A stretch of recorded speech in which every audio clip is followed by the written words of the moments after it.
Yep, we're starting now. Hello everyone, this is Bernadine Jocelyn in Grand Rapids, Minnesota, and I'm delighted to welcome everybody to today's webinar. It's the third in a series of 4 pre-broadband conference webinars leading up to our 2011 Broadband Conference, Policy and Progress Border-to-Border Broadband. And that conference is taking place in Duluth on November 16th and 17th. It's my pleasure today to introduce our presenter, Bill Coleman from Community Technology Advisors, and Bill's going to be talking with us about private and public partnerships. Bill's well known to many of us. He helps make communities make the connections between telecommunications and economic development. He's, in addition to his work with the Blenheim Foundation on our Minnesota Intelligent Rural Communities Project, Bill's the principal of his firm, Community Technology Advisors, for the last 8 years, and he's been working with a whole slew of clients besides Blenheim Foundation, including Dakota Futures, the cities of Eagan, Eden Prairie, and Todd County in particular. He's been recently working hard in communities across the state, providing them technology assistance, including Cook, Swift, Lac-La-Parle counties, Region 9 and Upper Minnesota Valley Regional Development Commissions, City of Clearwater, and many, many others. And he's going to draw on that experience in talking with us today about public-private partnerships. So with that, I want to thank Bill very much for preparing for today's event and hand the reins over to him. Thank you very much, Bernadine. Good afternoon, everyone, and thanks for joining us today. I like our little list of partnership characteristics that people provided. Joanne Johnson says a good sense of humor. Melissa Reeder from Northfield says a good partner is someone that shares the same end goals. John Shepard said if he knew, he wouldn't have to listen. Mark Anderson, good partners are mutual parties that have common interests and help each other achieve those interests. Janet Keogh from Cloquet Valley says, is an enthusiastic and motivated partner, but we need partners to partner with. So I think those are some good comments to start the day. I think one of the very positive benefits of our MERC project have been the development of new partnerships between state partners and local organizations, and within communities. We need to keep those partnerships rolling after the MERC funds are depleted, and that's one of the things that we hope to spur today. Hopefully we are cementing those relationships through our good work across the state.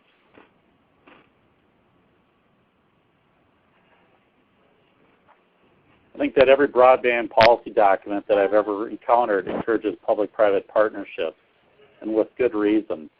The benefits and costs of overcoming the challenges that we face in deploying and utilizing broadband are unevenly distributed, especially so in rural communities. High capital and operating costs depress the return on investment for investing in rural networks, especially outside of regional centers and towns. The same is true in market development activities. How many people walk by a kiosk promoting a broadband company at the Mall of America in one day? Probably more than live and visit most rural communities in a whole year.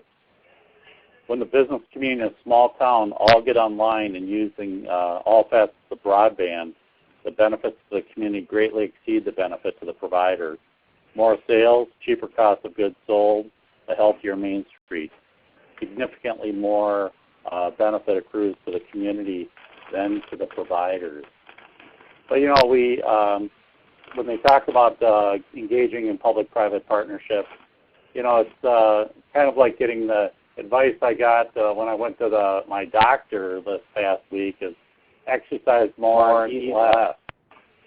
You know, it's difficult to take some of these simple advice ideas and put them to use. An apple a day keeps the doctor away, follow the golden rule. You know, so what is the difficulty in creating and sustaining public-private partnerships? Some areas where we might need to improve to improve the environment for partnerships include a community feeling that there's no one to partner with in their present provider set, maintaining a level playing field across all providers, no single place of contact or ownership at the community level, and sharing costs and benefits appropriately within communities and with providers. All challenges I think that we face. But communities are partnering successfully with providers in several ways on infrastructure and on market development, and we'll cover those today. Communities are partnering with providers to improve their economic vitality by enabling investment in infrastructure and services, and by increasing the tech vitality of local residents, businesses, and organizations. We'll use some great community examples and discuss the opportunities and challenges of creating and maintaining these partnerships. I'd encourage you to ask questions at any time, either by jumping in with a question or using the chat box. I'm sure Mary or Bernadine will let me know if I'm missing something in the chat box there. So here we go. Partnering on infrastructure and services.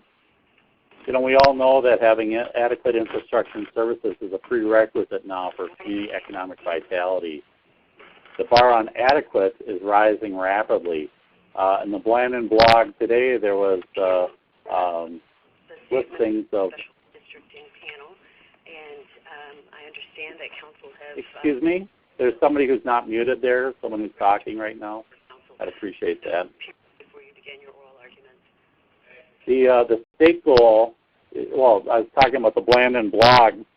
Today there was an article in there about from Alchemy, who does the monitoring of speeds, and shows that we continue to not necessarily keep up with the best states or the best countries, and so that's a real challenge. Our state goal is 10 to 20 megs everywhere. The federal goal is 100 megabits per second to 100 million households with a 4 meg service for rural areas. I certainly prefer the Minnesota goal, but getting there poses a significant challenge. As we know, that state task force set goals but didn't really recommend or provide resource to meet that challenge. I think one great benefit of the stimulus projects in our state is that the cost to serve rural areas are more transparent than ever before. The grants and low-interest loans that are necessary for these projects to be successful. We've seen now what NTIA and RUS have said, what subsidies are really necessary. And so I think that, instead of a black box trying to figure out what does it really cost and how are we going to make this happen, those are more and more apparent. In addition, as ARA-funded projects, Blandon Foundation and the Northeast Service Co-op partnering on a technical assistance project study that will soon be completed. And that report will provide great information to rural communities about the financial viability of deploying and operating a rural broadband network. Look for that report to be issued soon. No doubt it will show that rural broadband deployment requires significant subsidy. In fact, we all recognize that rural telephone service has always been deployed through public-private partnerships, though those subsidies are complex and generally been invisible from the general public.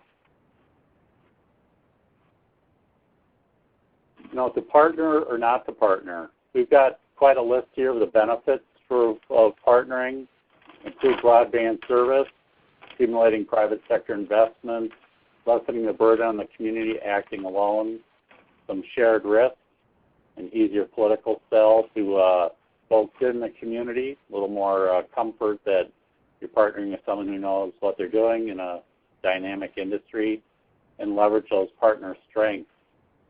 The risk of that, of course, are loss of complete control. Sometimes communities, if they're going to invest their dollars, want to make sure that they're in charge. Creation of an unbalanced partnership agreement. As we've maybe seen on Wall Street, privatize the profits and socialize the losses.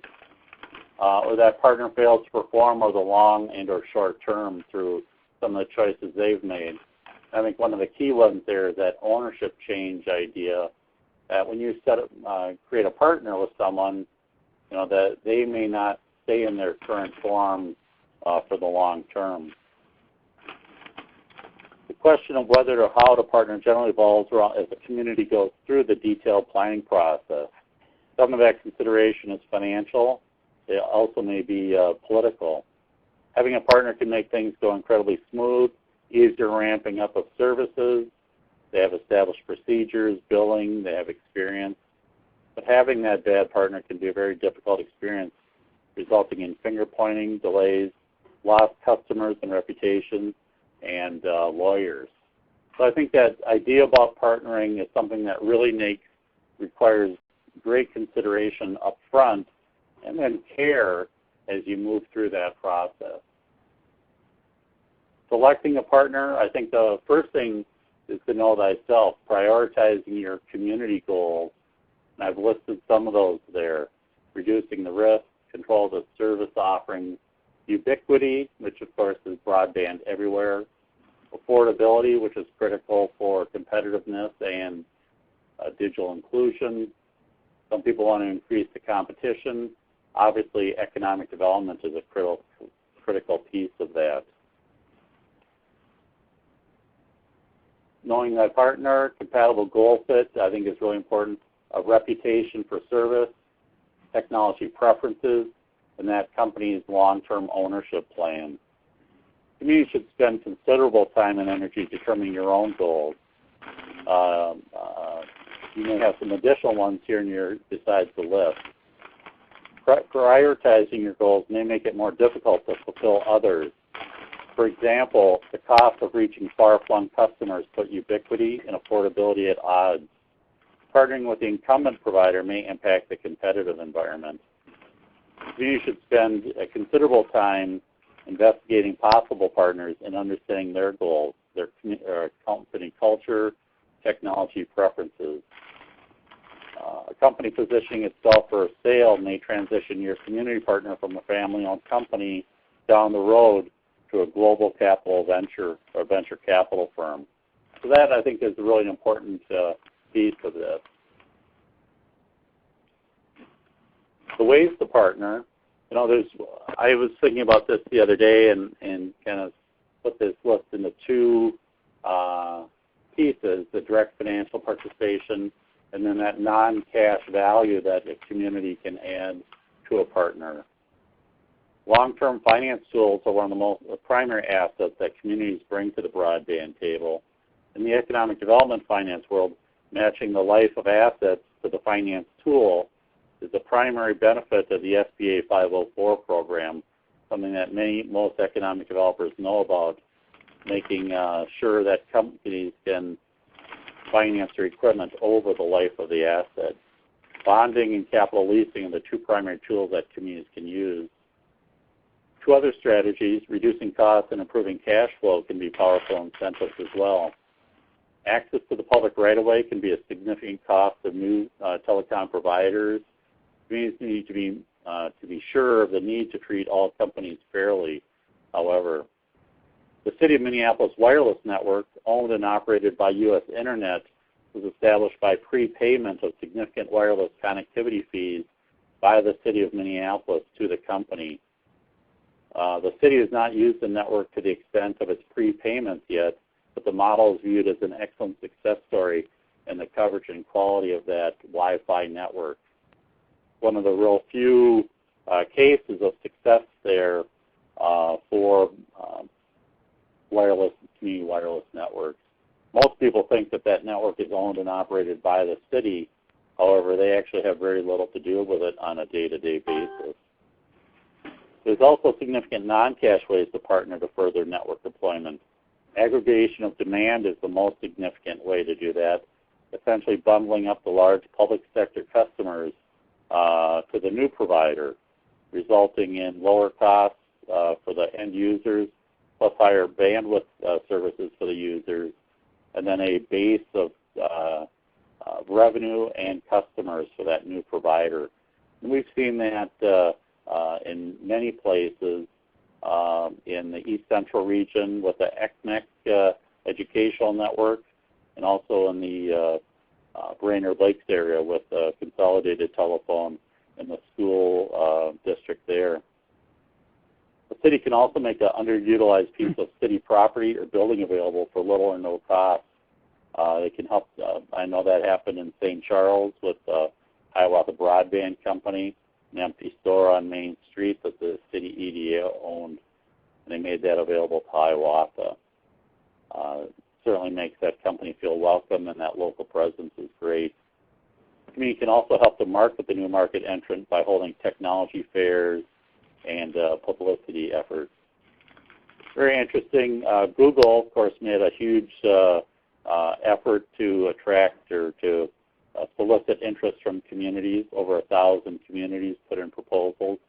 Chose Kansas City, Kansas, citing the easy permitting and guaranteed inspection approach that the city offered, saying that will save 3 to 5% in construction costs. And I think that if you think about a $100 million project in a town like Kansas City, 5% savings is $5 million. And I think so, obviously a lot of money and a great value to that company.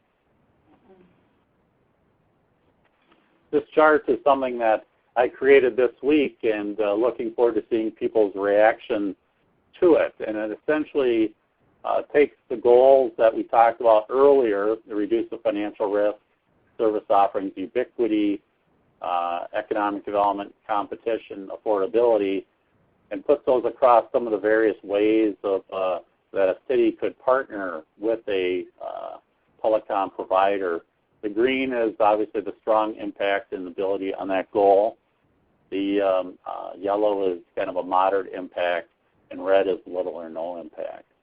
And so I look forward to discussing this with you, but it kind of shows how different models, in my opinion, promote various goals. And so we're just providing a financial credit, selling bonds on behalf of a well-established private sector provider is probably pretty low risk.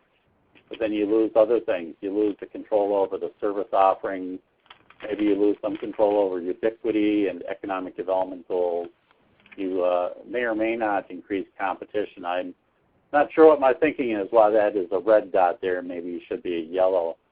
But we've seen, as I mentioned, Google in Kansas City, Baldwin Telecom, and Troy, Wisconsin. They just expanded, and the city waived permit fees and inspection fees and so on. On the other hand, some things like a traditional municipal utility, there's a lot more green over there, but the financial risk is the yellow. Maybe that's a higher level of risk than just selling bonds on behalf of a private sector provider. But you certainly would have more control over service offerings since you are the provider. Ubiquity is one of the main goals for communities as they deploy networks, making sure that everyone is covered.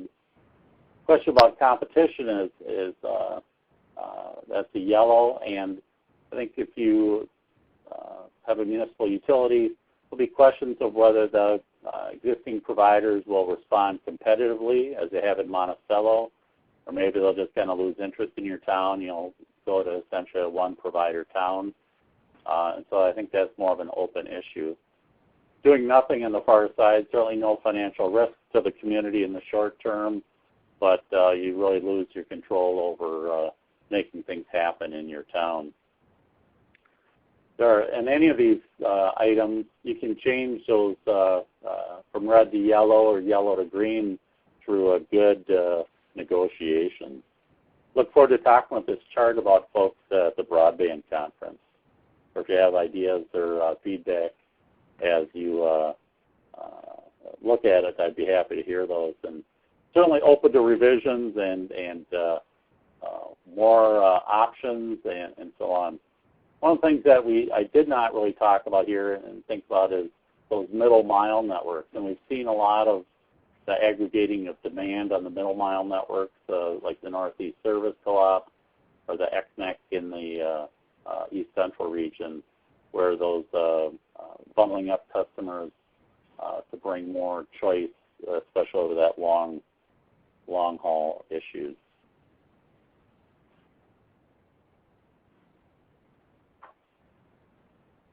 Staying partners requires clear communications and lawyers. You want to make sure that you're sharing information, having decision-making, clarity, process for settling disputes, process for parting ways. relying on people and processes to cement that long-term relationship. All partners should recognize that a communications provider startup will not be a straightforward, worry-free process. Knowing and recognizing that in advance advises partners to think about how to maintain that healthy relationship.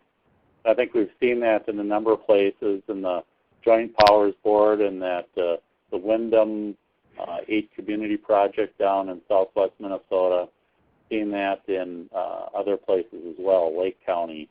It takes a lot of time and effort to get that governing system in place. Upfront identification of those partnership challenges is necessary to craft a quality partnership agreement. Partners should agree to mutually agree to benchmarks and performance standards. Early warning systems that point to emerging problems should be established. A quick process to resolve disputes and an equitable process to dissolve a partnership should be established in advance. If you can't come to an agreement about these communication processes, you might need a new partner.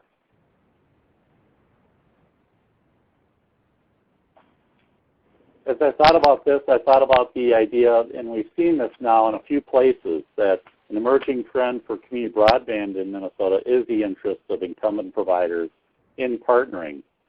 Now, at least 2 of our current Robust Network Feasibility Fund projects, Todd County and Redwood County, incumbent providers are helping to financially support the feasibility study. These providers may use this information to understand the market demands in their existing service area, as well as identify opportunities to expand their service footprint. The vast majority of areas that are unserved or underserved with broadband are outside of cities and towns and are served by the larger telephone companies. Most smaller telephone companies have made commitments to either fiber to the home or fiber to the node networks. Larger companies have not had the financial incentive to make these investments. It's possible that the revised Universal Service Fund rules may change this. If you want to know about that Universal Service Fund information, I encourage you to go back online and listen to the presentation that Joanne Johnson made a couple weeks ago at our first webinar in this pre-conference webinar series. Very informative. Many policy documents point to increased competition as a goal. In rural areas, most people would settle for one quality network with or without an open access component. Open access was required in the ARA funding project so that whoever owns that network has to have an equitable way to share that network, essentially to sell wholesale services over that network. And that's something that communities might think about as they think about partnering with the incumbent provider. That public funds are going to be used to extend that network, and there should be some rights of other people to use that network. One way to look at that may be to give that incumbent 18 months, 24 months, 36 months head start, and make sure that network is open then in after 2 years or 3 years to allow folks to use those facilities. For companies with multiple locations within a community, that open access could be an important feature, especially if they use bigger or other telephone companies, telecom companies, to connect the facilities across the state or the country. So that open access, I think, is a really important piece. I think so there are advantages to partnering with the incumbent, though. They have existing infrastructure and customers, certainly lower risk. Maybe wireless now will provide some of that competition compared to just the wired scenario. The incumbent may propose incremental technology improvements as well, which is may not be as high capacity, may take longer to get the higher broadband speeds. With the new competitor, obviously there's a greater chance to provide more of an equal partnership, I think, as you're trying to entice someone to come in, increases that competition. Certainly more risk as a competitor, and we know that the CLEC business, the competitive business, can be a little more risky. certainly might be more open to the open access, but they would certainly be more likely to favor the fiber to the home technology as all new infrastructure. Most important is that competitive provider may be harder to find, especially in rural areas now that don't have broadband. I'm going to pause for a second here before we move on to market development. Any questions or comments about what I've said so far?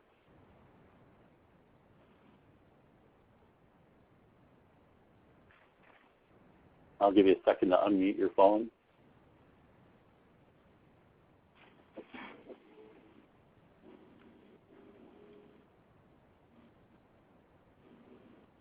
Okay, if not, I'll continue on here.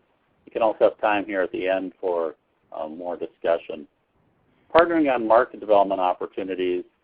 These are really provider-inclusive activities to build the tech sophistication of your community and improve your provider return on investment. We hear many times that communities, communities hear from providers, well, we would invest if the return on investment was there.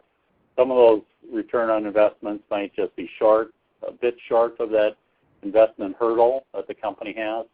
In some areas it may be far short, and even if 100% of the people subscribed, it wouldn't make much difference to the financial model. But nothing happens till someone buys something. Working on market development offers an opportunity to work with all providers to build the tech sophistication of your community. Depending on your cast of providers and community partners, working on market development can be a piece of cake or relatively difficult. Effective market development does not require telecom providers to participate, but creating a linkage between the community interest and the provider's sale processes really can multiply the impact. Including tech support companies in addition to the ISPs is a great way to promote the abilities of these local firms. Market development also engages local partners, Chamber of Commerce, local schools, service clubs, senior citizens, etc. Getting these groups to participate requires you to inform them of the possible benefits that they and their members would gain from being more tech savvy. Finally, do not forget about giving opportunities to your tech-savviest youth and young adults. Market development is more than getting people an introduction to technology. It's pushing forward at all levels of sophistication.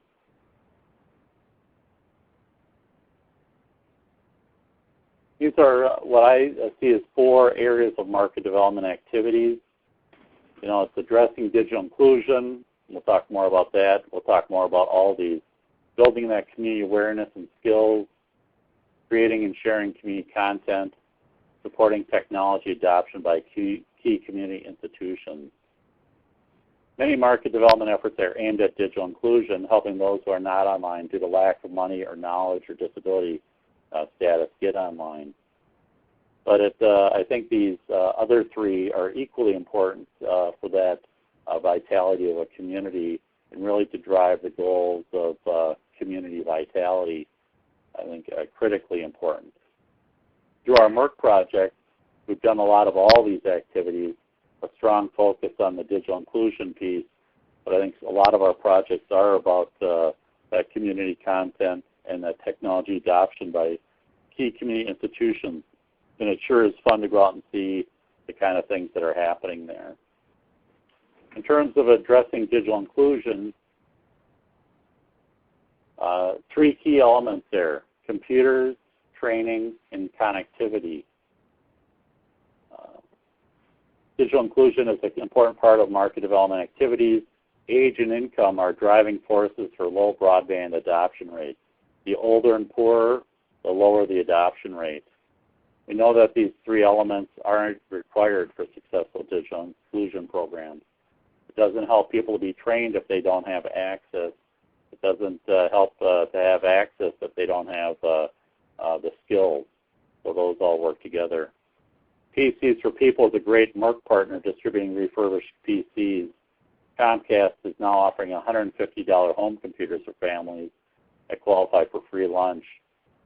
We are seeing new local PCs for People affiliates forming in at least 3 locations: Wilmer, Thief River Falls, in the Brainerd Lakes area. And I think it's almost every community has one or more possible sources for significant numbers of PCs, schools, hospitals, businesses. Finding ways to turn those recyclables into treasure is a great local impact. And right at the beginning of the MERC project, as we started going around meeting our state partners for the first time in some cases, our Blandon team was parked in front of the PCs for People offices in St. Paul. And it was just Bernadine had to be on a interview with NPR, and as we sat in front of the PCs for People building, we watched families come out, multi-generational families with kind of a rugged-looking PC, big old monitor. They were sure smiling, and I think we've seen those local stories now happening all across the state. Adult basic education libraries are doing great training, connecting them to recycled computers, and you have an ongoing computer users. I think that's the links between partners on digital inclusion, I think, is really important. We're seeing great examples in MERC. In Winona, we've got folks focusing on really targeted community members and Hispanics and Hmong population in Winona. In Wilmer, we've got Somali groups doing computer training. Leech Lake Band of Ojibwe, we've got used computers going to families whose kids are in Head Start, where the families receive the training together. Very exciting. The Digital Inclusion Community Partnership, if you're not aware of that, is we have funds through the MERC project for communities anywhere in greater Minnesota to put together proposals to address these key elements, computers, training, and connectivity. That RFP is available on the Blandon website, and I'd encourage you to do that. We've funded our first 3 programs through that, and look forward to more. The deadline for that application is on or about December 1st. One of the things that we have seen with the providers now is that we've seen that a significant number of providers come in to offer discounted service. I mentioned the Comcast. They've got a $10 a month service. I think CenturyLink is also moving to do that as a response. Then more locally, we've seen companies in Thief River Falls and Brainerd and so on offer discounts, and usually look at a third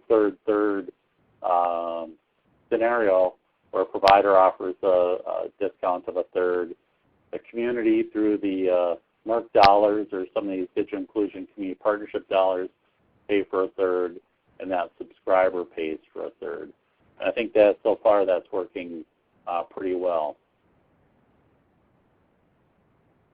In addition to digital inclusion efforts of getting computers and so on in people's homes, public access sites are still critical as well.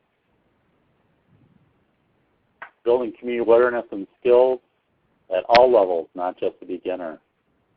Business, in addition to the extension service training that's been so successful so far, determine how to help drive use and sophistication higher. Highlight your own local success stories. Highlight your own local resources. You can provide ongoing technology support to companies. And that's one thing through my work over the last decade. I've seen the difference that small technology support companies make in a community. So if you don't have folks who are able to provide those quality service locally, you better find someone to come in and do that. And whether they open a store on Main Street or whether they come in from a larger community or university, having that tech support is critical. On youth, sophistication and support. Let them know that their future is important to the community.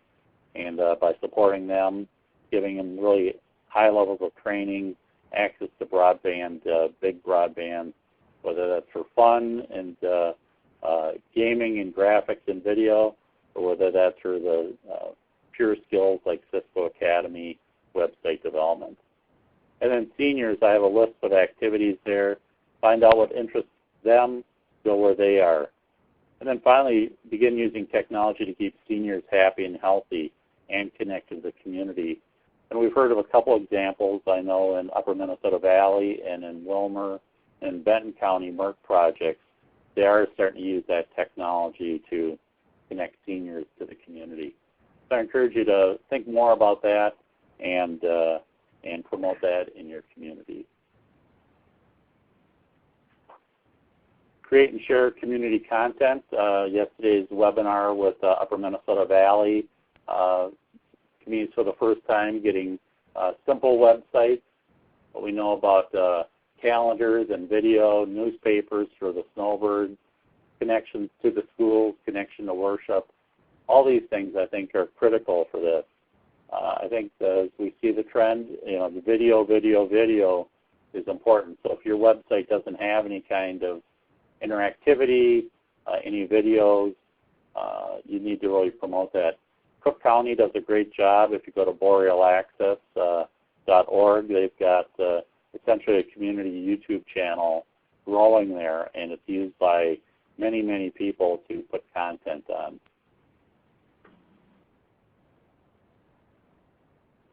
And once again, the idea of this is that having more things online will drive demand. I think it was over 25% of people who don't have broadband, maybe up to 30% from the latest Connected Minnesota study. People say, I don't see a need to have a broadband connection. Well, this local content is going to drive that more interest in broadband use and adoption. I think a critical piece for your community vitality is this key institutions as technology leaders. I think one of the things we've also seen through MERC is now a drive for technology adoption. Hold the line. We'll be right back with you. Technology adoption in communities.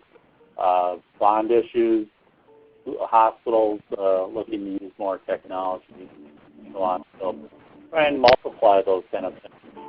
You need to encourage your leadership, influence local boards on technology vision and decisions, bring tech sophistication to the table for community problem solving. Especially, I think senior health is a great example of that. Thank you, healthcare. You are now muted.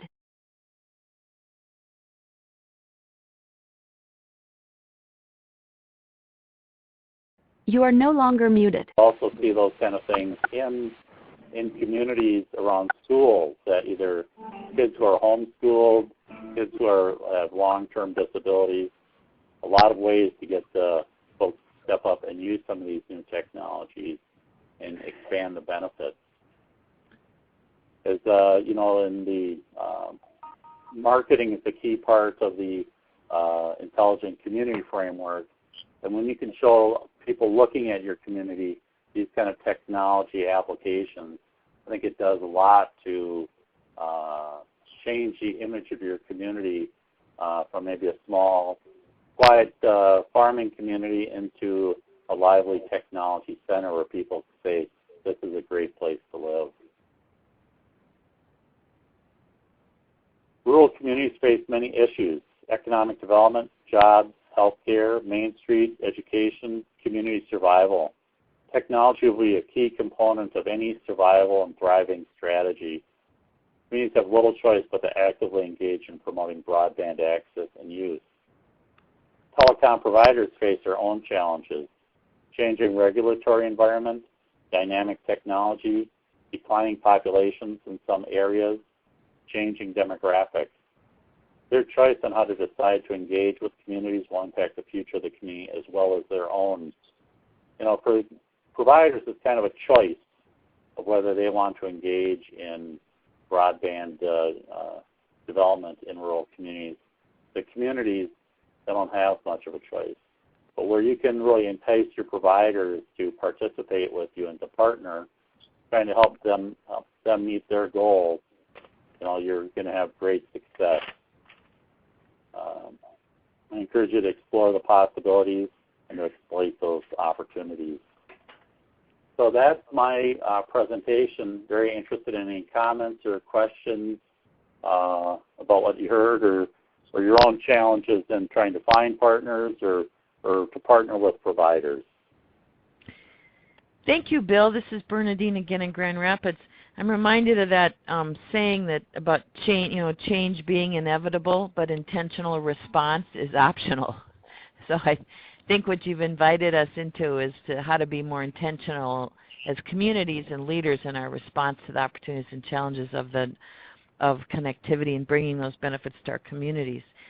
We've got about a few minutes here for a more interactive component, and I would echo Bill's invitation to not only think of this as a question and answer, but an opportunity to share with others on the phone, on the webinar, in your experiences in partnering or attempting to partner or trying to figure out the right questions to ask and approaching public-private partnerships to address these technology needs. So feel free to speak up, identify yourself, and or use the chat box there on your screen.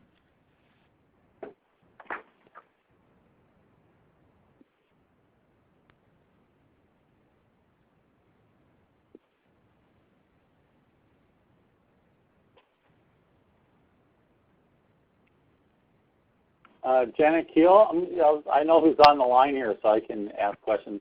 Could you describe kind of your efforts? Janet is one of the leaders of an initiative up in the Cloquet River Valley, up in just due north of Duluth, and they've been seeking partners, and be interested to hear your perspective. Oh, hi everybody.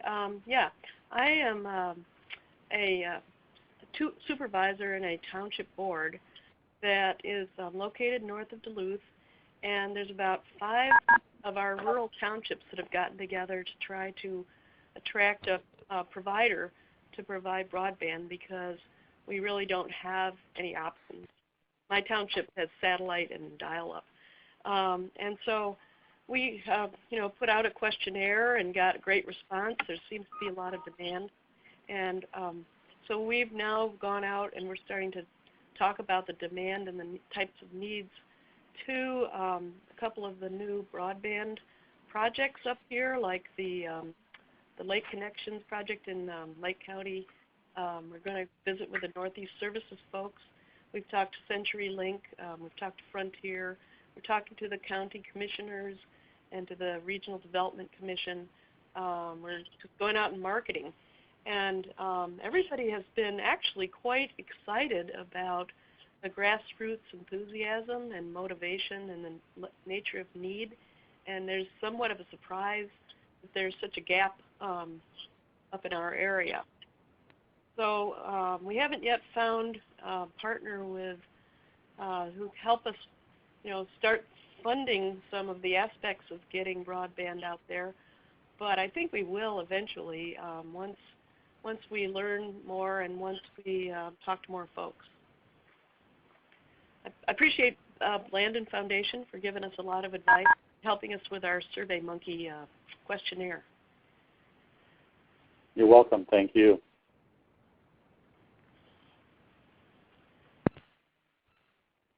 Any other questions or comments? We're just starting at the bottom and seeking a partner or 2 or 3. Okay. Thank you, Janet. I thought the comment you made about reaching out to the schools and churches and health organizations was good because for rural communities, those are often in the cities, but they know they have clientele in the rural areas, so that's something new we're going to try. Good.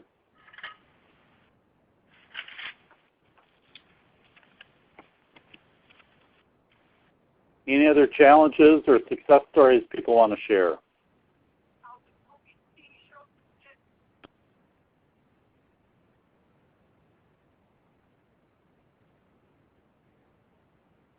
Hi, Bill. This is Mark from Cloquet Valley Internet Initiative. I partner with Jan, and we're looking for a partner for the feasibility piece, and you know all about it. We've talked about it, but you made a comment that providers will sometimes help fund feasibility. I guess this is a question you've heard before, but where are the possible places to look for partners to help us with the feasibility piece, and how likely is it a provider, how likely is it a government agency? Well, I think in terms of what I've seen so far is that the providers, the couple providers that have jumped in to provide matching dollars are the smaller companies, and so it's unfortunately none of them near you. New Ulm Telephone and ACS Communications in more western and southern Minnesota. And so I think that we haven't seen the big companies yet willing to jump in to do that. I think to find the matching funds, I think your county government, I think, is an appropriate place to look, and that's happened in Todd County and in Redwood County, that we've seen the county governments do that. Sibley County have been collecting dollars from cities within the county, and the cities kind of started the effort. And then the county board says, well, why don't you look at the rural areas as well? And to do that, the county then just decided to fund the entire local share of the project feasibility study. And so those are some of the examples. I think an initiative foundation may be a place to look, especially if you could, as Jan was just talking about, the connections to the schools or to seniors. Maybe that's a way to do that, taking the emphasis off the network and putting it on the uses of the network may interest an initiative foundation. But I also think there's just got to be some fire within the folks who are looking to fix their situation, that they're going to have to come up with some dollars themselves. So whether it's through individuals or whether that's through county board or town boards, just who's going to really benefit from this, and hopefully they can see their part to participate.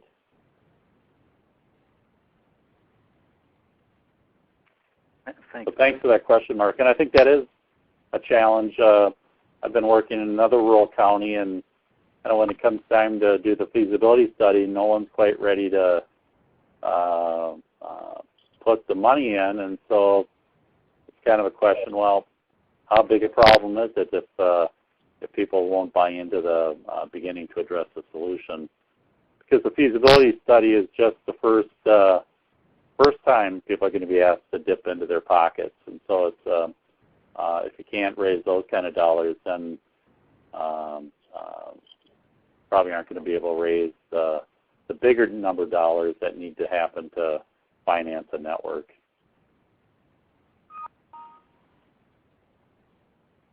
Bill, this is Bernadine. Would you say a word as well about, we've talked a lot about community, private sector partnerships.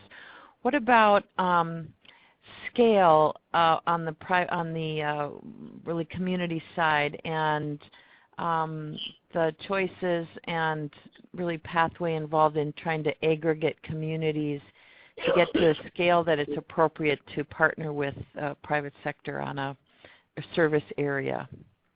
That's a great question, Bernadine, and I think the folks out in the Cloquet Valley, the reason they have it's called the Cloquet Valley is because it's multiple townships, most of which have long names on them, so they would hate to have that hyphenated. And I think so they've identified their area as a way to go. And I think there's a lot of justification for that. If you're